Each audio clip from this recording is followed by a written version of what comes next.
இன்றைக்கி காலையில் 4:30 மணிக்கு எழுந்தாச்சு. பிரம்ம முகூர்த்தத்தில் தலையெல்லாம் குளிச்சுட்டு வீடு ஃபுல்லாமே க்ளீன் பண்ணிவிட்டு கோலம் போட்டுட்டு வேல் பூஜை செய்ய ஆரம்பிச்சிட்டேன். பன்னீர் ஊற்றி பால் ஊற்றி விபூதி எல்லாம் போட்டு தான் இன்றைக்கி பூஜை பண்ணேன். பூஜை பண்ணிவிட்டு மாங்குச்சி போட்டு வீடு ஃபுல்லாக சாம்பிராணி போட்டு காமிச்சாச்சு. செம்ம பாசிட்டிவ் வைப்ரேஷனாக இருந்தது.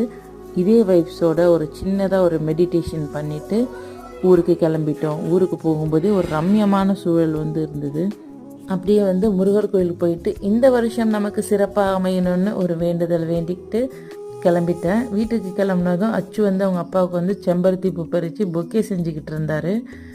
அது அவங்க அப்பாவுக்கும் கொடுத்துட்டாரு. எல்லாருக்குமே எங்களோட சார்பாக இனிய புத்தாண்டு நல்வாழ்த்துக்கள். நம்மளோட எண்ணங்களுக்கும் வார்த்தைகளுக்கும் நிறைய சக்தி இருக்குது. எண்ணம் போல் வாழ்க்கை. எல்லாமே நல்லதாகவே